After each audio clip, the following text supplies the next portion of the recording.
우리 사랑하는 목동교회 가족 여러분, 행복한 안식일에 또 하나님의 성전에 오신 여러분들을 다시 한번 진심으로 환영합니다.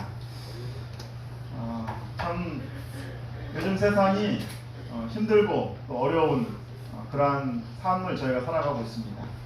근심과 걱정이 우리의 마음을 또 짓누르고 염려와 불안이 많은 그러한 세상 가운데서도, 그러나 우리가 한 가지 기억해야 될 것은 하나님께서 당신의 백성들을 기억하신다. 그리고 하나님께서 당신의 백성들과 함께 하신다는 소망을 가지시고, 오늘 특별히 이 안식일에 하나님 품 안에서 참다운 안식과 평안을 경험하시는 저와 여러분들이 되시기를 간절히 바랍니다. 2020년 저희 교회 비전을 한번 같이 읽어보도록 할까요? 같이 읽습니다. 시작. 하나님은 사랑이시라. 하나님이 우리를 사랑하시는 사랑을 우리가 알고 믿었노니 하나님은 사랑이시라. 사랑 안에 거하는 자는 하나님 안에 거하고 하나님도 그의 안에 거하십니다. 오늘은 지난 시간에 이어서 어둠이 지나가고 참빛이 비칩니다 2부로 여러분과 함께 말씀을 나누도록 그렇게 하겠습니다. 우리 요한일서 2장 8절부터 10절에 있는 말씀을 오늘 본문의 말씀으로 선택하였습니다. 우리 성경 있으신 분들은 함께 성경을 펼쳐서 우리 요한일서 2장 8절부터 10절에 있는 말씀을 함께 묵상하도록 그렇게 하겠습니다. 같이 한번 저희가 읽어보도록 하겠습니다. 같이 읽습니다. 시작. 다시 내가 너희에게 새 계명을 쓰노니 그에게서와 너희에게도 참된 것이라. 이는 어둠이 지나가고 참빛이 벌써 비치니라. 빛 가운데 있다 하면서 그 형제를 미워하는 자는 지금까지 어둠에 있는 자요, 그의 형제를 사랑하는 자는 빛 가운데 거하여 자기 속에 거리낌이 없으나. 오늘 말씀을 묵상하면서 우리는 어둠이 지나가고 참빛이 비칠 때 우리 안에 어떠한 변화가 일어나는지 함께 말씀을 묵상해 보도록 그렇게 하겠습니다. 사도 요한은 어려운 신학적인 용어가 아니라 일상생활에서 친숙한 그런 용어를 선택하여서 구원의 경험을 우리에게 설명해 주고 있습니다. 요한복음과 요한의 편지서 전체를 볼 때 핵심적으로 하나님은 어떠신 분인지를 얘기하는데, 우리가 영어로는 이것을 3L이라고 그렇게 얘기하고 있습니다. 어떤 분은 얘기하기를 하나님은 어떤 분이시라고 얘기한 이 요한의 표현이 바로 요한의 삼위일체라고 얘기하고 있습니다. 요한은 요한일서에서 하나님을 어떤 분이시라고 얘기하고 있습니까? 하나님은 빛이시라. 하나님은 생명이시라. 하나님은 사랑이시라. 그래서 요한일서에서는 하나님은 빛이시고 생명이시고 사랑이시라는 사실들을 계속해서 반복해서 설명을 합니다. 그래서 우리가 이 나선형 구조라고 하는데, 반복해서 설명을 하면서 돌아서 점점 더 이렇게 높은 곳으로 올라가는 그러한 말씀들을 주고 있습니다. 요한일서를 시작하면서 요한은 먼저 신앙은 제도나 형식이 아니라 하나님과의 사귐이고 친밀한 교제라고 그렇게 얘기하고 있습니다. 그러므로 우리가 함께 공부했듯이 요한복음 17장 3절에서도 영생은 하나님을 뭐하는 거예요? 아는 것이다라고 얘기합니다. 그리고 두 번째로 하나님과의 사귐이라고 하는 것은 빛 가운데 행하는 삶이라고 얘기하고 있습니다. 나의 연약함을 하나님께 고백하고 그리고 참된 용서와 성결을 경험하는 것이 바로 빛 가운데 사는 삶입니다. 하나님과의 친밀한 교제는 그분 안에 거하는 삶이라고 말할 수 있습니다. 날마다 예수 그리스도를 바라보고 그리고 그분의 계명과 말씀에 순종하는 삶, 그것이 바로 그분 안에 거하는 삶입니다. 다시 내가 너희에게 새 계명을 쓰노니 그에게와 너희에게도 참된 것이라. 이는 어둠이 지나가고 참빛이 벌써 비칩니다. 요한은 예수님을 믿고 우리 안에 일어나는 변화를 설명하면서 어둠이 지나가고 참 빛이 비추고 있다고 그렇게 설명하고 있습니다. 지난 시간에도 설명드렸지만은 어둠이 지나가고 있다는 것입니다. 현재형입니다. 그리고 참 빛이 비추고 있는 것입니다. 어둠이 지나가고 참 빛이 비출 때 우리 안에 어떤 변화가 일어나는가? 첫 번째는 죄의 용서의 확신과 하나님의 은혜에 대한 감사의 마음이 우리 안에서 샘솟음치게 됩니다. 어둠이 지나가고 참빛이 비칠 때 어떤 변화가 일어나는가? 두 번째 변화를 요한일서 2장 9절과 10절에서 이렇게 얘기하고 있습니다. 우리 요한일서 2장 9절과 10절 오늘 본문의 말씀을 한번 같이 읽어보겠습니다. 시작. 빛 가운데 있다 하면서 그 형제를 미워하는 자는 지금까지 어둠에 있는 자요, 그의 형제를 사랑하는 자는 빛 가운데 거하여 자기 속에 거리낌이 없으나. 참빛이 우리 안에 비칠 때 우리 안에서 일어나는 하나의 변화는 우리 안에서 형제를 사랑하는 그러한 마음이 생긴다는 것입니다. 그런데 요한은 앞절에서 얘기하기를 이 형제 사랑의 계명이 사실은 옛 계명이라고 얘기합니다.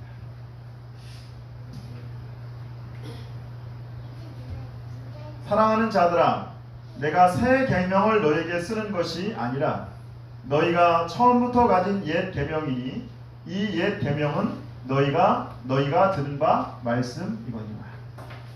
형제를 사랑하라라고 하는 이 말씀, 내 이웃을 내 몸과 같이 사랑하라고 하는 이 말씀은 새로운 계명이에요, 옛 계명이에요? 구약 시대에도 구약 성경에서도 형제를 사랑하라는 말을 하나님께서 말씀하셨습니까? 네, 말씀하셨습니다. 우리 레위기 19장 18절에도 내 이웃 사랑하기를 내 자신과 같이 하라. 내 이웃 사랑하기를 내 자신과 같이 사랑하라. 나는 여호와니라. 예수님께서도 율법과 선지자, 구약 성경에 있는 모든 말씀을 요약하면 두 가지라고 말씀하시죠. 첫 번째는 뭐예요? 주 너희 하나님을 사랑하라. 두 번째는 내 이웃을 내 몸과 같이 사랑하라. 사도 바울도 갈라디아 5장 14절에서 온 율법은 내 이웃 사랑하기를 내 자신과 같이 하라 하신 한 말씀에서 이루어졌느니라. 그러므로 요한은 형제를 사랑하라고 하는 이 말씀이 옛 계명이라고 그렇게 분명히 얘기하고 있습니다. 그런데 바로 요한복음 13장 34절과 35절, 오늘 우리가 어린이 설교 때 읽었던 말씀이죠. 새 계명을 너희에게 주노니 서로 사랑하라. 내가 너희를 사랑한 것 같이 너희도 서로 사랑하라. 너희가 서로 사랑하면 이로써 모든 사람이 너희가 내 제자인 줄 알리라. 예수님께서 요한복음 13장에서 서로 사랑하라고 말씀하시면서 뭐라고 말씀하세요? 이 계명이 무슨 계명이래요? 새 계명입니까? 옛 계명입니까? 예수님께서 서로 사랑하라는 말씀을 하시면서 이 계명이 새 계명이래요? 옛 계명이래요? 말이 이렇게 반이 막 섞여가지고 어떤 분은 옛 계명이라고 말씀하시고 어떤 분은 새 계명이라고 또 말씀을 하고 있네요.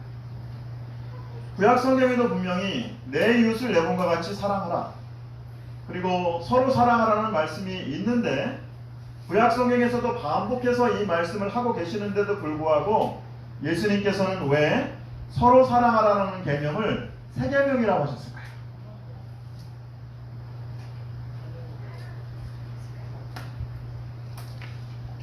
지난 시간에 잠깐 우리가 말씀을 드렸지만 많은 사람들이 생각할 때 여기서 새 계명이라고 하는 이 새 계명은 시간적인 의미의 새로움이 아닙니다.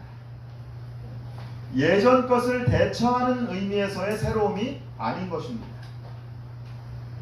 헌옷의 반대말은 뭐예요? 새 옷이죠. 그러면 우리가 새 옷을 오늘 백화점에 가서 사서 입었다 할지라도 이 옷은 내일 되면 뭐가 됩니까? 헌옷이 되는 거예요.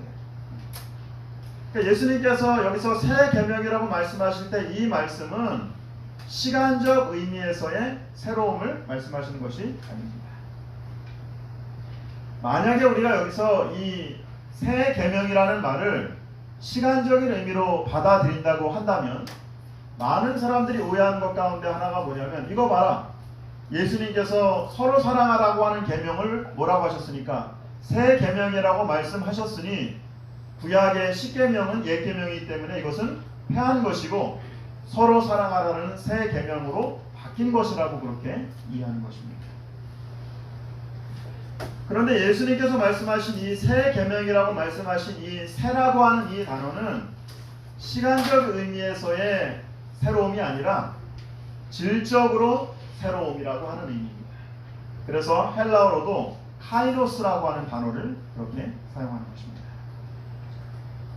옛 계명이 새 계명이 된 이유는 여기서 옛 계명이 새 계명으로 새롭게 된 이유는 내가 너희를 사랑한 것 같이라는 말 때문인 것입니다.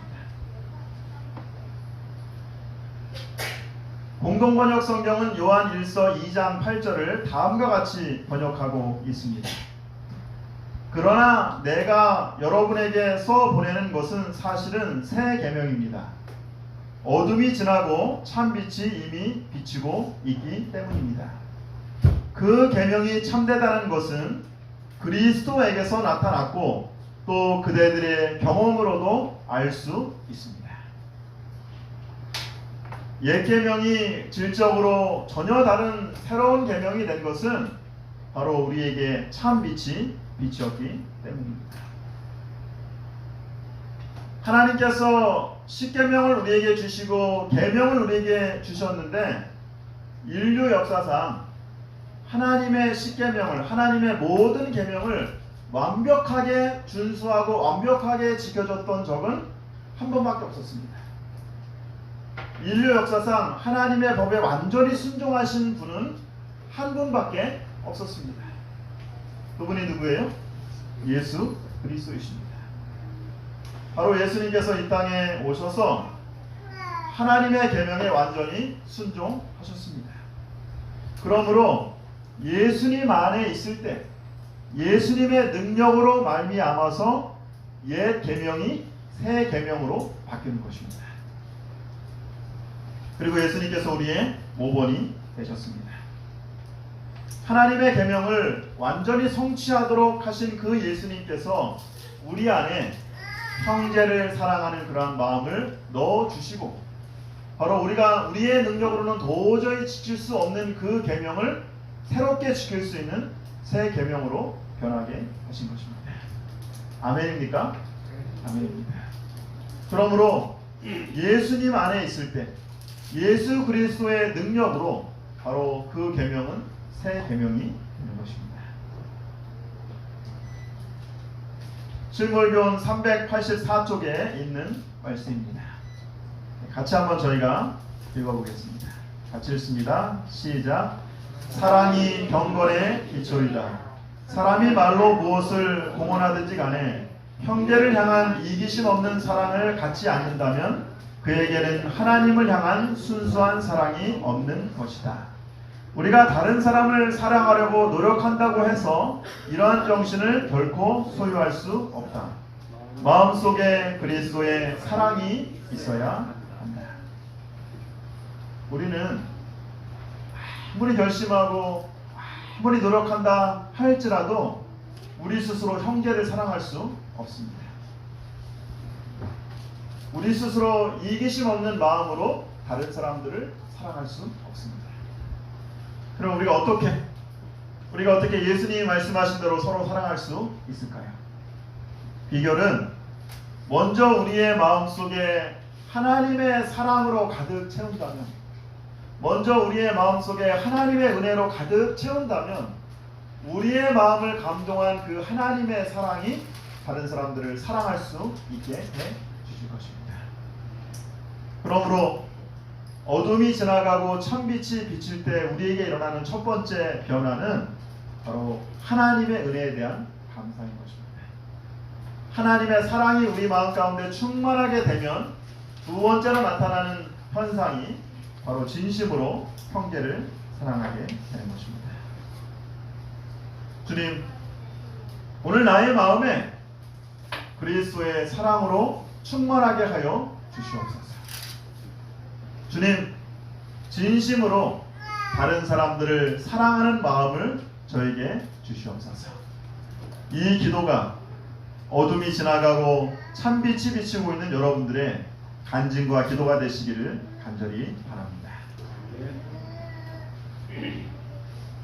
지난 5월 달에 우리 목동교회 교우님들이 정성껏 헌금하신 우리 코로나 특별 헌금으로 저희가 광천 36김 200세트를 구입했습니다. 약 한 120만원어치 정도 그렇게 됩니다.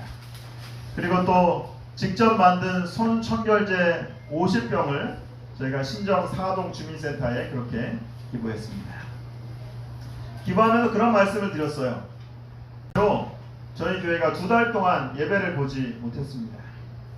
그런데 저희가 첫 예배를 드리는 그 첫 안식일에 드렸던 모든 헌금을 저희가 불우한 이웃을 돕기 위해서 그렇게 저희가 드리는 것입니다.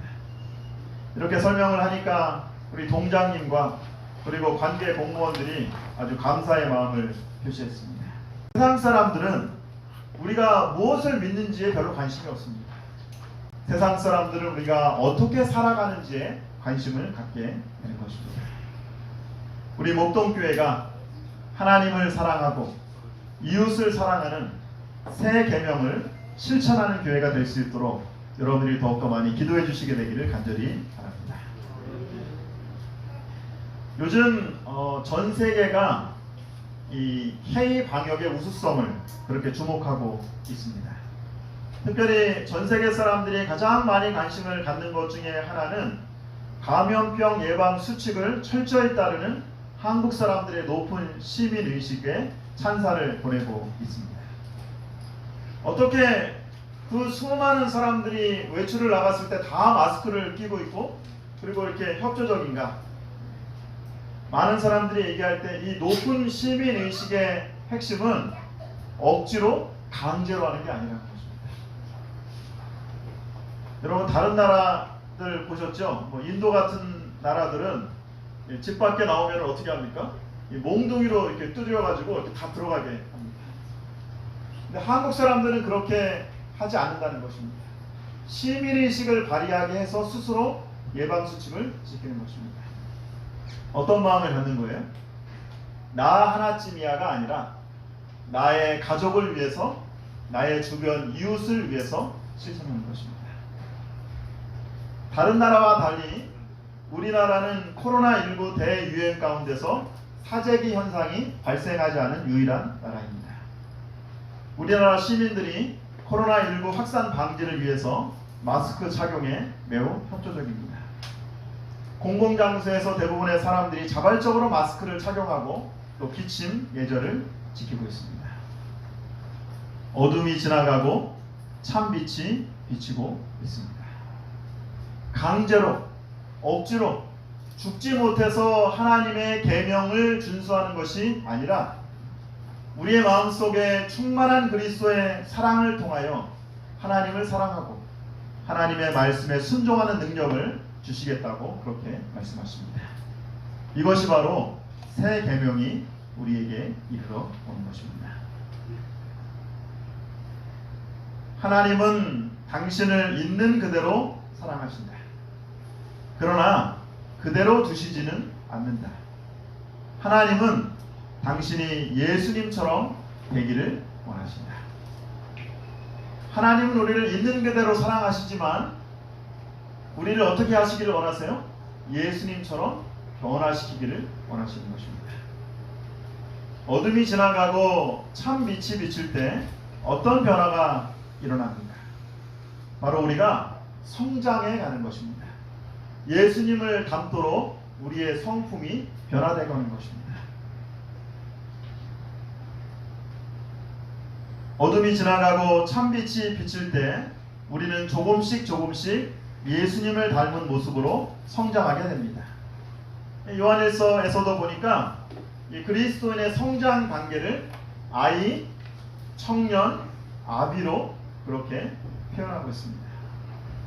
아이들아, 내가 너희에게 쓴 것은 너희가 아버지를 알았으며, 아비들아, 내가 너희에게 쓴 것은 너희가 태초부터 계신 이를 알았으며, 청년들아, 내가 너희에게 쓴 것은 너희가 강하고 하나님의 말씀이 너희 안에 거하시며 너희가 흉악한 자를 이겼습니다. 영적 아기가 청년으로 자라납니다. 청년은 하나님의 말씀을 묵상하고 하나님의 말씀을 삶에 적용함으로 마귀에게서 승리하는 경험을 하게 되는 것입니다. 영적 아버지는 어떻습니까? 영적 아버지는 먼저 다른 사람들을 돌봅니다. 그리고 하나님과의 깊은 교제를 경험하는 그러한 사람들입니다. 성경 다른 곳에서도 영적 성장의 4단계를 얘기하고 있죠. 우리가 요한일서에 있는 말씀과 사실 동일한 말씀입니다. 불신자가 영적 아기가 되고, 영적 아기가 제자가 되고, 제자가 일꾼이 되는 것입니다. 그런데 어떻게 불신자가 영적 아기로 성장해가고, 또 영적 아기가 제자로 성장해가고, 또 제자가 일꾼으로 성장해갈 수 있을까요? 이러한 차이는 하나님의 말씀을 어떻게 대하느냐에 대한 차이인 것입니다. 불신자는 하나님의 말씀을 들음으로 침례를 받고 영적 아기가 되는 것입니다. 지금 우리 중에도 교회에 처음 나와서 하나님의 말씀을 지금 공부하시는 분이 계세요. 말씀 향기와 또 새싹반에서 말씀을 공부하고 침례를 준비하는 분들이 계세요. 이런 분들은 말씀을 들음으로 이제 영적 아기가 되는 것이죠. 영적 아기는 하나님의 말씀을 그냥 말씀이 아니라 하나님의 말씀으로 받아들일 때에 제자로 성장해가는 것입니다. 제자는 어떤 사람입니까? 제자는 말씀을 들은 것으로 끝나지 않고 말씀을 그들의 삶 속에 적용하고 실천하는 사람입니다. 일꾼은 나만 혼자 이 말씀의 축복을 느끼는 것이 아니라 이 말씀을 다른 사람들에게 나누어주고 다른 사람을 위해서 기도하는 삶입니다. 이 일을 위해서 저희 교회가 패스트 제자 훈련을 하고 있는 것입니다. 말씀을 암송하고 말씀을 묵상하고 말씀을 실천함으로 영적 아기가 제자가 되고 또 제자가 일꾼으로 성장하는 우리 모든 목동교회 교우님들이 되시기를 간절히 바랍니다. 예수님처럼 된다는 것의 비밀은 예수를 바라보는 데 있다는 것을 잊지 말라.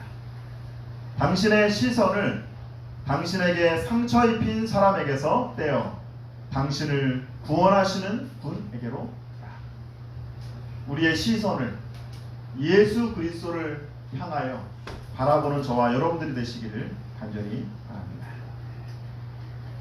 예수님처럼 되기 원한다면 우리도 하나님과 대화하고 그분의 말씀을 경청하는데 규칙적으로 시간을 내야 한다. 어둠이 지나고 참빛이 비칠 때 우리는 영적 아기에서 청년으로 그리고 영적 아버지로 성장해서 예수님을 닮은 사람이 되는 것입니다.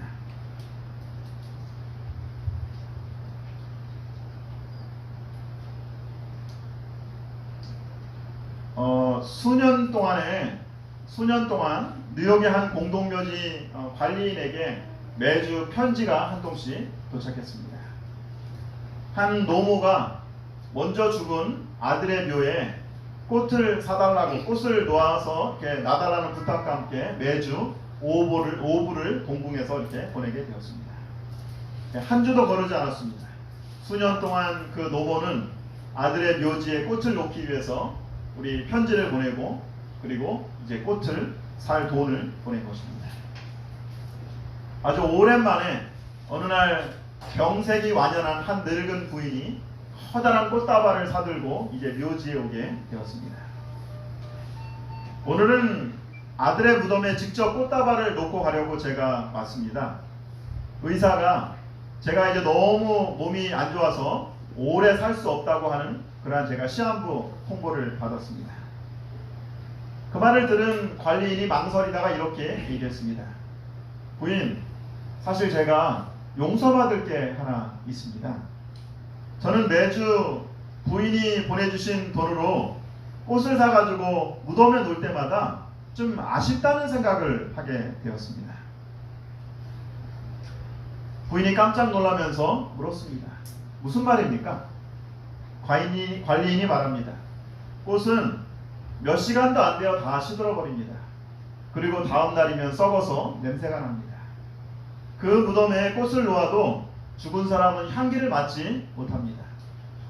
저희 집 옆에 공립병원이 하나 있습니다. 저는 가끔 가족이 없어 혼자 입원하고 있는 환자들에게 꽃을 갖다 주곤 합니다. 그분들은 꽃을 주면 너무 좋아합니다. 그리고 환하게 웃고 또 냄새를 맡고 기뻐했습니다. 가마님도 매주마다 죽은 사람을 위해서 공동묘지에 꽃을 보내지 말고 주위의 다른 사람들에게 꽃을 한번 보내보시면 어떨까요? 곰곰이 생각하다가 그 부인이 자리를 떠났습니다.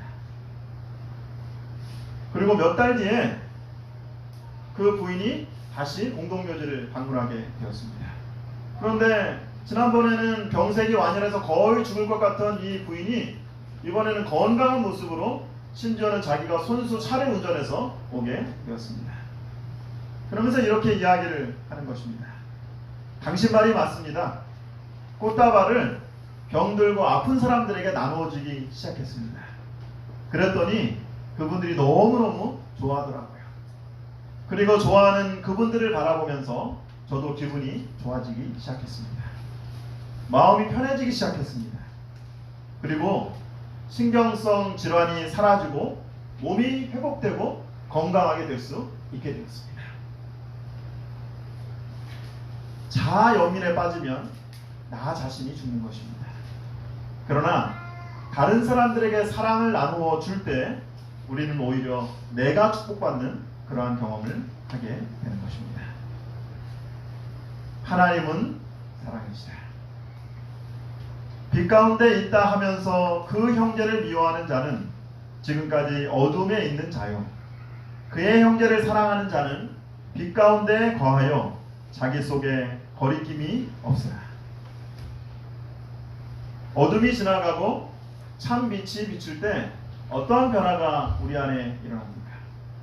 첫 번째, 죄의 용서에 대한 확신과 하나님의 은혜에 대한 감사의 마음을 우리 마음 가운데 갖게 됩니다. 두 번째, 우리의 마음 가운데 충만한 그리스도의 사랑으로 형제를 사랑할 수 있게 되는 것입니다. 세 번째, 믿음 안에서 성장이 일어나고 예수님은 닮은 품성으로 우리가 점점 변화되게 될 것입니다. 사랑하는 여러분, 어둠이 지나가고 참 빛이 비치고 있습니다. 이번 한 주 우리의 가정, 우리의 학교, 그리고 우리의 직장에서 형제 자매를 사랑하고 예수님을 닮은 품성을 보여주는 저와 여러분들이 되기를 간절히 바라면서 오늘 말씀을 마치도록 하겠습니다.